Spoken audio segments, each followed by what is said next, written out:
Get paid to drive. Start a new career behind the wheel at the EMTA. If you are looking for a high-paying and rewarding career with full benefits and paid training, stop by or apply online today with the EMTA. Plus, EMTA riders can now enjoy free Wi-Fi on new, clean, and environmentally friendly buses to travel all over Erie County. Visit ridethee.com for more information. Get on board EMTA. Get on board EMTA. Get Quickfill gasoline is made right here in America. United Refining Company, who operates Quickfill, refines its gasoline from North American crude oil in Warren, Pennsylvania. When you buy United Refining Company gasoline at Quickfill, you keep jobs and businesses in America, and you keep American families strong. You don't need to send your money overseas when you buy gasoline. Buy American-made gasoline at Quickfill. Quickfill, driving America. Welcome to TalkErie.com's Joel Natale Show, Erie, Pennsylvania's daily podcast. Every day, we tackle the biggest issues that the Erie PA region faces. Stay informed and involved as we advance the narrative of Erie. Now, here's Joel Natale. With us is City Council member Chuck Nelson, and we're talking budgets here. It's the time of year. Merry Christmas, Chuck. Merry Christmas. What was that song? That sounded like that was Superman Joy to the World. Oh. Yeah, little, heavy orchestral version. Michael W. Smith. All right. Yeah. So yeah, I mean, we got through the snow. Maybe we should talk a little bit about snow. Yeah, let's talk about removal snow for a second. What I know that the council talked to the mayor. The mayor made a presentation about public works and things like that. What were you hearing from your constituents about snow? I brought this up my first year on council because Cleveland made a pivot where they put a higher priority on sidewalks and residential streets and put the commercial streets as a lower priority. Realigned. We got 30 trucks going out. How many you put in which different area? And then they reminded me that those commercial routes, as I called them, were also called emergency routes, and that's how the ambulances drive. So I haven't really pushed for that much, and that's, but it hitting us on a holiday weekend. It's all hands on deck. They're pulling people out of the wastewater treatment plant and put them on. Anyone with a CDL is getting pulled out of their job at any Teamster position. Wow. Driving trucks, and then the trucks. It was heavy enough snow where any given moment it might have been 20% of the fleet up at the garage getting repairs done before it could go back out. So we did hear about like chains just breaking all the time, and yeah. Now, but there was also a narrative out there. I don't know if this is real or not, but a lot of guys, they put in for their vacation for Thanksgiving because it's hunting season. Were we short crews?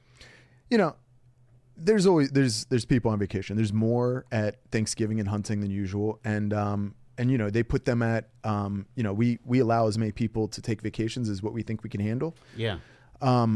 Frankly, this was the most snow that hit in 24 hours, and it was a heavy, wet snow. Sure. So I'm not on the administrative side of these things. Right. I just budget and legislate. But sure. I get the impression that we might have been a little bit behind on that. Yeah.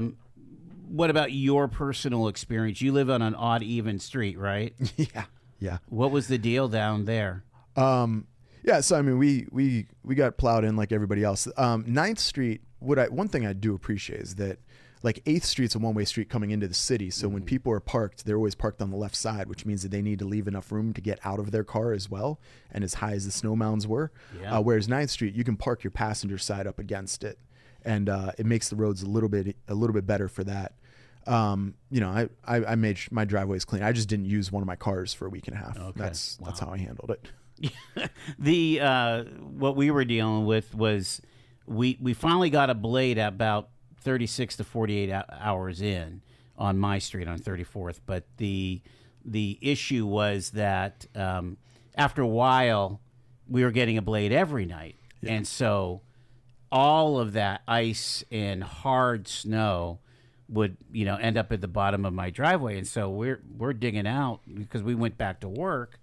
We're digging out every morning, like for 30 to 45 minutes, and that you can't use a blower on that. We were using pickaxes and everything under the sun to just try to remove it. You know? Yeah, my next door neighbor, he's an older gentleman, and he's got a real good snowblower, and but you couldn't use a snowblower on it. Like, so when I got home, we were away for a couple of days, so I came home, and my neighbors had politely taken care of the end of my driveway. They paid a couple people, and we brought them the money back.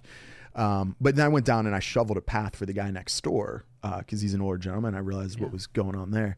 And then, he sees, once he realizes he's got enough of a path to run the blower down, then he can run 4 strips down it, Right. And then before you know it, my path at my house is a little wider and stuff. We got good neighbors around here, so I always appreciate it. Well, and again, our hats off. I mean, those guys were pulling 12s and, not taking any days off. So hats off to Public Works and like the narrative that we've been talking about is, in talking to the county executive and so on, is at least it's not Asheville, North Carolina. I mean, we were inconvenienced, maybe didn't get to work a day or two, but we did not have devastation, Yeah, I mean, give me a place in the United States that doesn't have a natural disaster once every few years. I mean, my grandfather was lives down in Tampa. He had to go across the state for, a week or two. When my sister was out in California for a while there, they leave the house for 2 weeks at a time because of forest fires. And she was in Sonoma. There's no matter where you are, Tornado Alley, no matter where you are, you're going to get something. We get snow. And, when we get it heavy, but we got walloped. Yeah, there's no doubt. Yeah. All right. So in the middle of this, you guys are trying to pass a budget. The mayor presented a budget and there's just a lot of chatter about what our 5-year plan is, and you've been kind of keeping us up to date on how this looks. In the midst of this, and again, I'm just trying to understand all the puzzle pieces. Somehow we just sworn in 16 new firefighters. Those were over the last 2 years in one ceremony. Okay, well, yeah, that's good to know. Yeah. That's just a matter of having enough people for a proper ceremony. I got some friends that just graduated from college. This week they finished their big paper. They're still going to walk in May. Same deal. I swear. Absolutely. Yes. Okay. So these have been incremental, mostly based on attrition, I would imagine. Yeah. We haven't changed we've added 2 firefighters since I've been on council. One's on this budget, an assistant chief, and one's an inspector. And we're still, usually we had 5 of each of those back in the 90s. And now we have 1 of each of those. The second inspector we added was with a grant, and they get to be a fire inspector with a dog. So it's funded for a few years. Cool. Yeah. Okay. So it's not like we're, blowing a lot of cash on the fire department or whatever. No. But at a 30,000 foot view, how does this budget look for 2025? I mean, Joel, I think it'd be fair for me to suggest to you that maybe I've been the most critical person on council of the budget in my 3 years here. And one of the things that makes this a little bit easier is that we just got our audit for the finalized 2023 year. We came back at a $5.5 million surplus. Whoa. I mean, we budgeted in a structural deficit from the water reserve or the water prepayment fund. We didn't take that money, and we actually paid a couple million of it back into that fund in 2023. So that audit just got finalized in October. And, reading that gives a lot more leeway when we start hitting budget season. You see the structural deficit, and, it's at about $2 million this year that we're looking at from the water prepayment fund. But I'll tell you right now that there's 6 or 7 of those positions, and there are like police positions that have already retired or will be retiring soon. And I promise you that the mayor's not going to replace them until June. Mm-hmm. And right there is, $300,000 savings just there. When you see those firefighters, the fire department's been pretty good. Like they'll have attrition, and then they'll bring in a group of 6. That's kind of been the spots where the savings have come up. And frankly, the revenues have been outperforming our projections. Income taxes, people are making more money. There's more workers.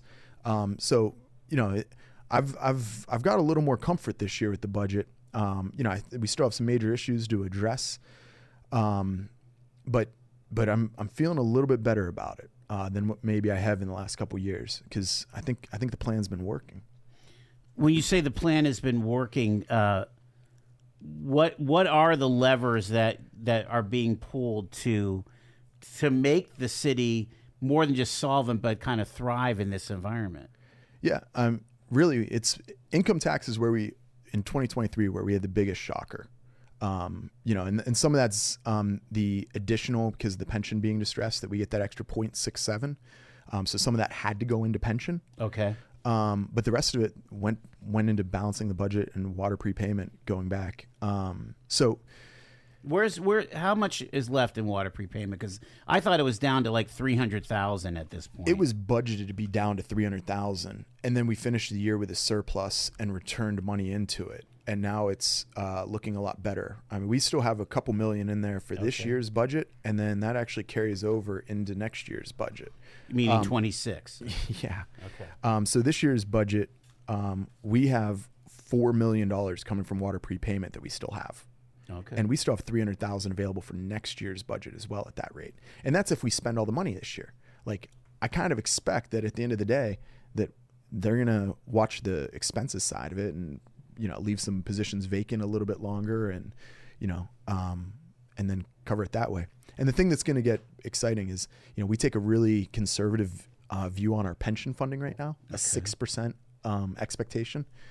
And that's, most cities use at least a 7%. We've historically used an 8%, which is how we ended up becoming at a underfunded pension. Mm-hmm. So now we only expect a 6% return. Anyone that's got money in the market has known what it's done these last couple of years. I mean, this economy the last 2 years has been really, really strong. You could say under Joe Biden. I don't have to say that anymore. I don't have to say it. Right. So, I think we're, so our pension's been coming out ahead. And if we get to the point that we no longer have a distressed pension and we change that assumption from 6% to 7%, I think we'll be at a different spot. And then adjusting how our revenue streams are. Home rule charter. I've been talking to you about it for 3 years. It's hopefully going to be on the ballot in May. That'll take the burden off of property owners. And as income taxes has grown so significantly, it'll shift some of the burden off of homeowners, off of property owners, and put it on the people that are working and, take it off unburden the people that have already built this city. Before I go to break, explain again how that works, how the home rule charter changes the tax structure. So third-class city code is what caps all of our taxes. We're at the cap for everything except for property taxes. Property taxes could go up to 30 mils. And we're at right now? 13. Okay. So the only thing we're allowed to increase right now is property taxes. Mm-hmm. So that's why we keep increasing property taxes, because it's the only thing we can increase. Well, we're not, though. We haven't. Not as long as I've been on council. I've been pretty excited about that. The mayor's kept his word. Although I have my take is that I feel like the fees, the use fees are, non-progressive. I mean, if you have a 2,000 square foot house on 4th and Cherokee, you pay the same amount of sewage and refuse as you do on 4th and Wallace. Yeah. And it just doesn't seem to be fair to me. Yeah. How much longer do we have? Because I'll talk about fees. I've got a lot of news to update you on with that. All right. You wanted to tell me about fees and also the income tax under the home rule charter. So. Yeah. So am I wrong on this? That fees are they're regressive. They're regressive. They're regressive usage, tax. That's bad. That's, especially as a Democrat. Usually we want to push things the exact opposite way of what I'm economically telling you. Is that I want to use income taxes and fees and not wealth tax on home ownership. It's just a matter of having reasonable revenue streams. So, and I put this chart in front of every one of my colleagues, and I put it in front of the mayor and Renee and all of these people as to which things I value most. Refuse, that is the most regressive fee we have because it's only on the residents. Taxes are on residents and commercial properties. Sewer and stormwater are on residents, commercial, and tax exempt companies. Right. Yeah, if you're a church, you pay the stormwater. Yeah. So, and I pastor a church in my day job, so hopefully the treasurer is not listening, because I always try to push stuff towards the sewer and towards the stormwater. So, for example, refuse was paying half of the salary for our environmental person that we need for that.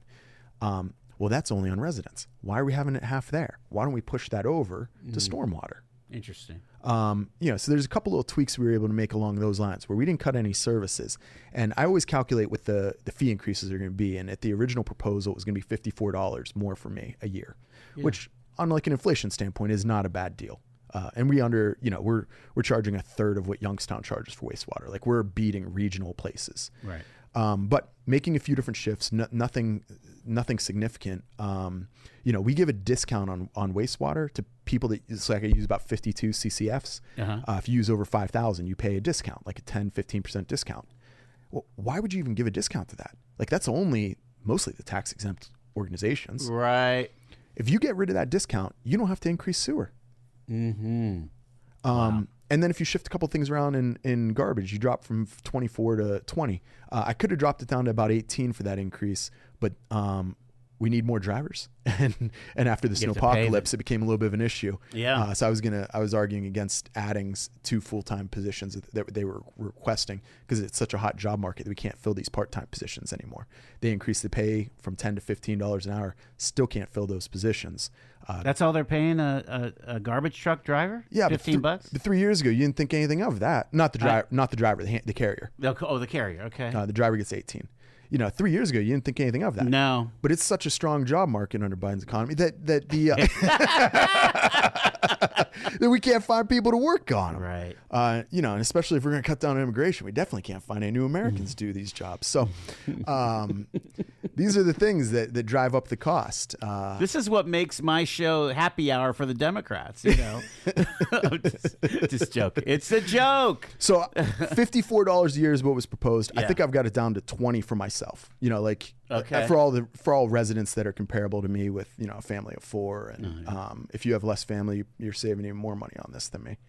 So no, I think we got down to a manageable spot, and now we're beating inflation. I mean, like this is if you're only spending $20 more a year on your utilities, we're looking at a very low percentage on that, less than 3%. All right, so you're pretty bullish on the fee and structure. How does income tax make be a game changer under the home rule charter for city residents? Because if you live in Mill Creek, you live in Waterford, and you work in the city, you're paying that income tax, right? No, we can only do that if we're distressed. That's only because we're distressed. Which right now, any city comparable to us in this state, none of them are third class. And if they are third class, they're distressed. We're distressed Act 205. Others of them might be Act 47. Right. Otherwise, they're all home rule charter. And when you look at the population trends of like Allentown and Reading, we were all in the same spot. And then in 1972, we all became third class cities. And then right around that time, we were all declining. We all declined at about the same rate. And then they both went home rule charter in 1996 and 1998. And now they've passed us up. They've turned You're the corner. saying Reading is going up? Reading passed us up in population. That's right, they did. Yeah. Yeah. And again, that's a city that doesn't have a whole lot going for it. No. Not like we have. We should be beating them. And I really think that by 2030, 2040, we're going to see that turn around. The population in general isn't, people aren't having as many babies as they used to. Right. It's just statistically different. So I don't think we're necessarily growing in population, but I think we may have been able to bottom out, and I think we're going to stay stable here. But this would be a source that would. Lancaster just made the move this November. Their city website has a great description as to how beneficial this was, and frankly, it puts the burden on the people that are working. The people that have already built this city would be unburdened to pay for some of those services. So the key, though, to make that grow would be more jobs in the city, more people residing in the city working, right? Yeah. Because you're basically saying that commuter from Mill Creek doesn't participate in this. No, the commuters don't contribute to our services and our public infrastructure here. What about the occupational privilege tax? Is that a thing? Yeah, so LST, the local service tax. Yeah, that's capped though. We're at the cap of that. It was $52. So $1 a week. $1 a week. I wish we could triple that. Has anybody else done that, like in Pittsburgh or whatever? They can't. They can't unless they're distressed Act 47. Mm-hmm. But you can't do that even with home rule charter. And that's the one tax that everybody pays, no matter where you live. Yeah. So if the LST is not as large in your township or borough, the city's still getting that overage, correct? Right. Yeah. All right. Everyone working in the city pays $1 for the services they're provided. Years ago, I remember kicking around the idea of membership having its privileges, almost like an American Express card. That if you lived in the city, that you got special deals. Yeah. For things, city services or things that are supported by the city. I don't know, like the zoo at the time or whatever. Yeah. That's not even allowed though, right? That's against the law. No. We can do some things that would make it more beneficial. Like renting a pavilion, for example. If you're a city resident, it's X. I don't know. Yeah, I'd have to look into some of those things, but I don't. It's probably chump change compared to what you're dealing with. You're dealing with over $100 million budget, right? Yeah, $100 million. Then when you add the enterprise funds, it gets close to $200 million.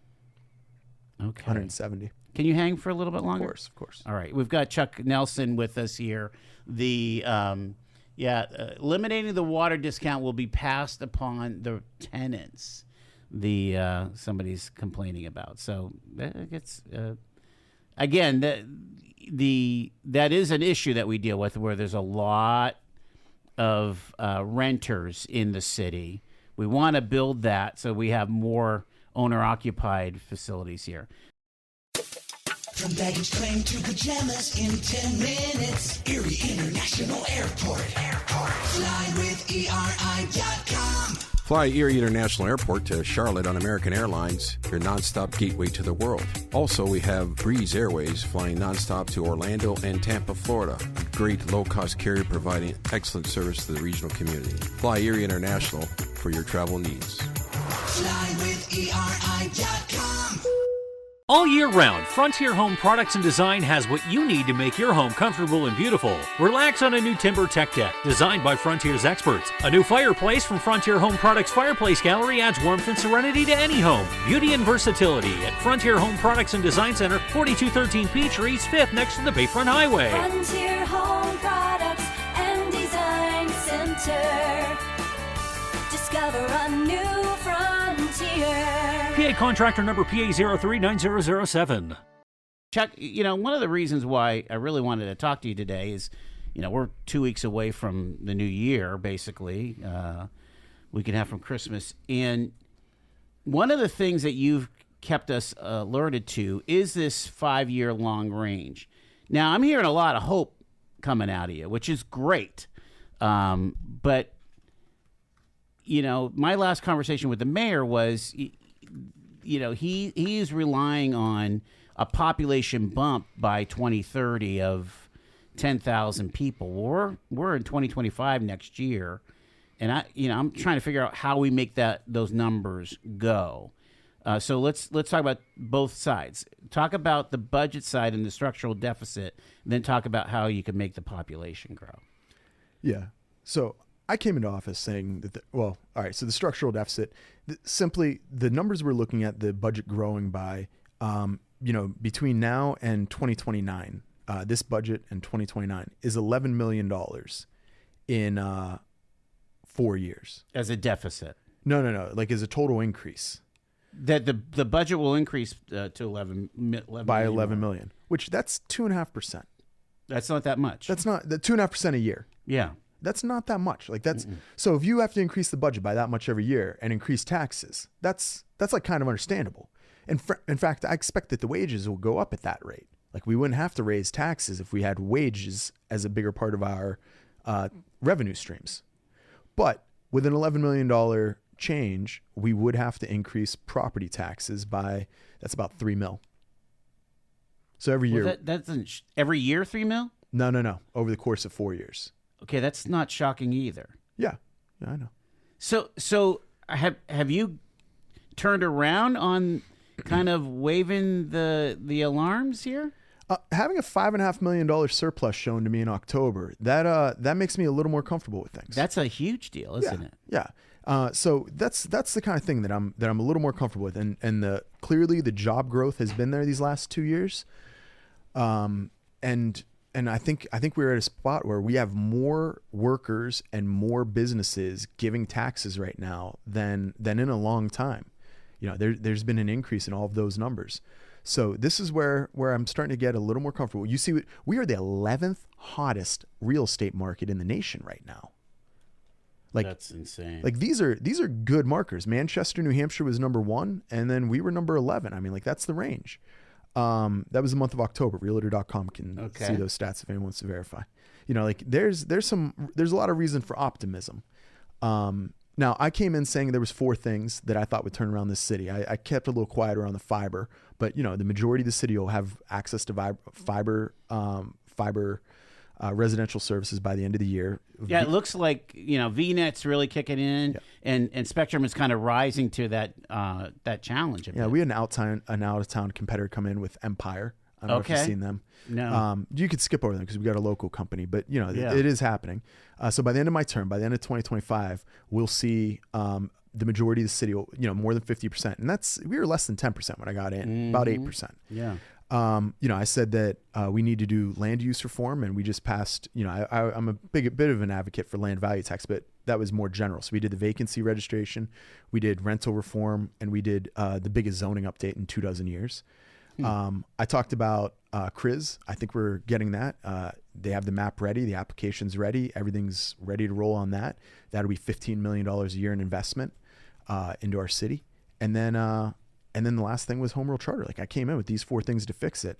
And, you know, I think we've, you know, and I'm not saying those are just the 4 things I've been advocating for, but I think we'll have them, and I think they're going to work, and I think they have worked. Talk through the home rule charter scenario, because does that mean you have to form a commission and study, just like they're doing in Mill Creek? Yeah, very similar to the process is the same as Mill Creek. Okay. It'll be a little more extensive. And here's the big thing is nobody in authority in the last 52 years wants to try this because it may involve taking their job. You know, this was something that was discussed back when Reading and Allentown did it, but there was someone that was talking about being on the commission that wanted it to be all ward representation. Well, then you got 5 guys sitting up there from the 5th ward looking at each other and being like, we got to run against each other for 1 seat? That's not going to work. I'm not saying that we need ward representation. I'd kind of like a hybrid system maybe to make sure that everyone gets at the table. But, you know, it's not up to me. It's up to the people. It's up to the commission. Well, I'm thinking about Nashville's legislature. They have wards and they have at large. Yeah. So that's why it didn't do 9 instead of 7. Yeah, that's why it didn't pass before was that issue. Yeah. No mayor wants to push for it because what happens if we get rid of a mayor and ask for a city manager instead and we move to a weak mayor management system like Meadville has? Meadville, the mayor there is basically the president of city council. Interesting. So what mayor is going to advocate for something and then maybe lose their job? You know, like that's the thing is the political fortitude for it. I don't like my job that much, so I'm happy to give it up if anyone wants to. If anyone wants to write me out of the rules by being a commissioner, it's a nonpartisan board. All your listeners I think can in go a town like Erie, where you know we have a really diverse neighborhood setup, that having ward representation is almost necessary for our council. I think it'd be beautiful to have 3 or 4 wards and 3 or 4 at-large seats at least. Yeah. I think that'd be nice. But hey, you would redraw the wards. Yeah, or put 1 and 2 together, 3 and 4 together, 5 and 6. You know, some. I don't know. I mean, that's all up to the commissioners. I want to do is get rid of this income tax cap and update our revenue streams. And what you'll see is Lancaster has a great presentation on their city website. You'll see that the people in home rule charter increase taxes less often. That's the main thing. And Lancaster, their commission put us a requirement that any tax increase over 6% on any one tax would require a supermajority. That sounds all right to me. Yeah. I don't like taxes. Right. Go back to, you're talking about income taxes. Go back to this concept of real estate taxes and the fees here and making, I mean, if you can afford a house in Frontier, you should be able to afford a little bit, you know, a fractional millage rate increase vis-a-vis the 6th and Wallace homeowner that's probably a retiree and just trying to hang on to their gutters, you know. Yeah, and that's why we shifted the wastewater fee, so that, I mean, it was really people that use 100 times more water than my family are getting a 10-20% discount on their wastewater. So shifting that to normalize it so there's no discount, because basically all the water that gets to the wastewater treatment plant's treated the same way. Right. There's no need to give a bulk discount. Yeah. Stuff like that was, I don't know why we did a regressive discount to hurt our residents historically. But once I figured that out and realized that we can make up the revenue gap by not doing that, it was an easy decision. So that's the stuff we're all going to go over tomorrow at our final meeting and make sure all of our numbers are finalized. We gave that to our consultant. That's So working. does the budget balance? Yeah. And you have to take how much from the water fund? $4 million. Okay. And you didn't even know you had that. Yeah, like as of last year, we didn't think we were having that much more. Like we thought we might have like 1.3 million or something like that. And this year we have enough to cover this year. Like last year when we were presented the budget, we saw a deficit this year and the mayor was saying, I hope I don't have to raise taxes next year. And we were like, hopes and prayers, man. Good luck. and then we got the budget and we're like, oh, you have some for next year too, apparently. Like we might not have to raise taxes next year, which is not what I had expected. We probably have to raise them a little bit, maybe $500,000. But right. But it's getting pretty close, and we haven't raised them in 4 or 5 years now. I don't think he's raised them. Did he raise them in 2017 or 18 when he took office? I don't think so. There was like one raise in the beginning, but maybe. I haven't raised them. I know him for 3 years. So the again, this sounds like a lunkhead question. I'm going to say it anyway because I'm a lunkhead. We still have a situation where, I mean, hopefully population is growing out from under us. But generally, you know, we're at the lowest population that we've seen since the 1930s. But we're still spending, you know, we're still at the top of the spending deal. Is there not a way to actually have a real reduction in the budget? You know, that's one of the things I love. Like a couple weeks ago at City Council, someone gets up, Citizens Be Heard, saying that our taxes are wildly high and that we have too many potholes and not enough cops. And I'm just looking at the stuff they're suggesting and being like, that's a $250 million budget you're referring to. Like, yeah, there's some spots where I do think we can cut. And I when we're at those study sessions, I'm proposing cuts and I'm seeing if I got people that'll bite on them. And I didn't get too many of them this year. Really?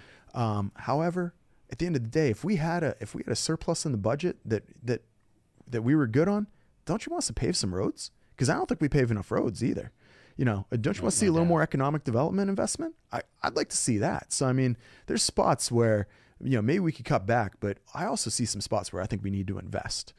Well, I would say, based on our conversation last Monday, that we ought to look at blight, the city being a participant in blight remediation. Absolutely. But take a look at our budget and put it up against Scranton, put it up against Allentown, put it up against Reading. We have a smaller budget than Scranton with 20,000 more people, 15,000. Yeah. You know, I mean, we are on a pretty shoestring budget here. You know, there's some spots where they've added jobs over a couple of years, and I usually have been resistant to those. But you know, we've also gotten good results in those areas. Can you name one or two? Yeah, we hired 21 cops. I think everybody remembers how hard I fought against that. That's $4 million. That is $1 million. That is almost the entire amount that we'd be increasing the taxes by in the next 5 years. But our crime's down. And they did correspondent units. I think a lot of that's general, once again, economic issues. It's down nationally. I think a lot of that is the federal government in the last couple of years breaking up some of the stuff that was happening on that Detroit to New York pipeline. But, you know, they've got good results. So, you know, even it helps that the FBI like arrests 50 guys. Yeah, that cleans it up nice. But, you know, it also makes it pretty hard to say that I want to cut cops, you know, right. I can't, it's at that point, I'm just going to smile and say, okay, here's my taxes. Yeah. The key here is to get the young people who are working to pay the taxes, to take that burden off of that elderly fixed income homeowner that, you know, every mill is a tough one, you know. Absolutely. And I think that's where Home Rule Charter really benefits us, is putting the burden on the people that are working now instead of the people that have already built this city. And the other thing is local control. Like, I'm not telling you that I want to come in and rewrite the rules of the city. I'm saying I want the city to rewrite the rules for the city instead of Harrisburg. So I'm all staying about out of 47. Yeah. This is I think the only way forward and the mayor's considering it. You know, people on city council, there's some people that are in favor. No one's come out as opposed. If anyone comes out as opposed, then they're clueless as to the problems we're facing on this city, and then you should vote against them. And hopefully everyone will come out in favor of it, and that we'll pass it pretty easily and bring control back to the city. Can I ask if we I mean, we're supposed to make our own way in the city, right? The Bruce Katzes of the world say, you got to make it happen. Don't depend on Harrisburg or Washington. But I tell you what, we've benefited from ARP money. I mean, inordinately way. But it makes me wonder, could we get a little help from our legislative cohort in Harrisburg on a broad third-class city basis? Could there be more that Harrisburg did for these third-class cities? There's something structurally wrong if all of them are in Act 47. That sounds dumb to me. Yeah, no, it is dumb, and Harrisburg is dumb about this. I would love to see them fix it. The thing is that, a long time ago, when these rules were written, I mean, this is Jim Crow era stuff where white flight and suburbanization happened, and they wanted to maintain the control of the cities without living in them anymore. So now cities are basically only responsible for public safety and public works, and all of the authorities are regionalized so that the suburbs can keep controlling the interests of the city. And then the population's moved out there as well, and then we have like a whole deficit. When you look at our state, I mean, we have the largest major metropolitan area that's in decline right now with Philadelphia. Yeah. I mean, Boston's not in decline, New York's not in decline, like just Philadelphia. Pittsburgh has obviously gone through its trouble, and if it wasn't for having the largest public endowment in the world, would have never bounced back. Thank you, Andrew Carnegie, for having the foresight to make sure Pittsburgh could bounce back. But every single third-class city has either moved to home rule, and you see that states like Colorado just unburdened the cities with those restrictions and allowed them all to rewrite it, and then Colorado exploded. That's really, everybody points to the marijuana money in Colorado, but it was the unburdening of cities that had it popping, really. It wasn't just weed that had people moving to Denver these last 20 years. Although, a lot of people like weed. Never mind. Let's not get into that. Jeez. Somebody writes, the streets department paved more streets last year than the previous 4 years at least. Yeah, look at the budget, see how much money we allocated towards paving, all right? We use liquid fuel fund for the non-qualified census tracts, and we use HUD money, $2 million from qualified census tracts. Now, the only reason we use that $2 million from the HUD money is because we had so much ARP money to fund community programs. Then the $2 million, so we were able to divert $2 million of HUD back into the community block grant development. When that money runs out, we do not have our bond expired, so we are no longer using a bond for it, and we're deferring maintenance. So I presume the person said that was well informed, but I'll tell you how it happened on the budget issue is that it was money diverted from community centers that we then used ARP money to hit the community centers with. Okay. So you guys are still responsible for a lot of that social service funding from the city. Yeah, from HUD. Yeah. From HUD. Okay, so that's a pass-through. Yeah, we have $4 million from HUD. About 1.3 of it gets spent in administrative cost, which I think is a little bit inefficient. I brought that up at that meeting. Yeah. And then $2 million of that goes into paving last year. And then we had about $700,000 left at that point. Hey, I'm not saying there's some spots. There's some spots that I made some suggestions. Yeah. But I think we can tighten some of those efficiencies up with some new administrative code. I'll let you. You can pass this one, but weed in a little bit on the county's budget issues. Do you have any positive thoughts to send to the county? I can't come from a position of being informed on their budget. They have a thicker budget than us. It's 6-7 times bigger than us. Right. But both the city and county, the governing body is the council. In both cases, the executive branch is just supposed to be taking directions and executing ordinances and resolutions. They're not supposed to be making a lot of decisions.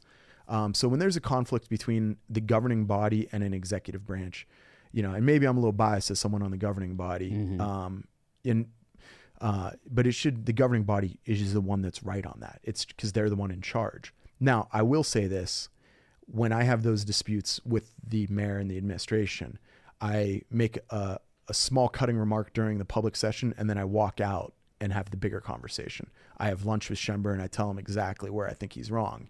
And then we hopefully work to a resolution, and you hear how friendly I am about him today. Yeah. So we've resolved some things.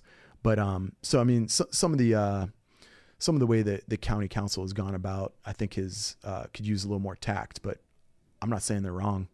Right. I think they're right. Okay. Chuck Nelson, city council member. next in, you're passing the budget on Wednesday? Yeah. It'll go through Unanimously. It's the least 7-0? It's the least divisive budget that we've had.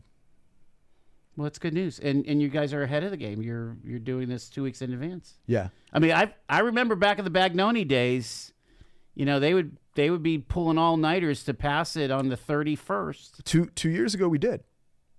If you recall that, 2 years ago we didn't adjourn the meeting, we extended it. And that's also the year that we ended up with a $5.5 million surplus. The city council was doing something right with that. Appreciate it.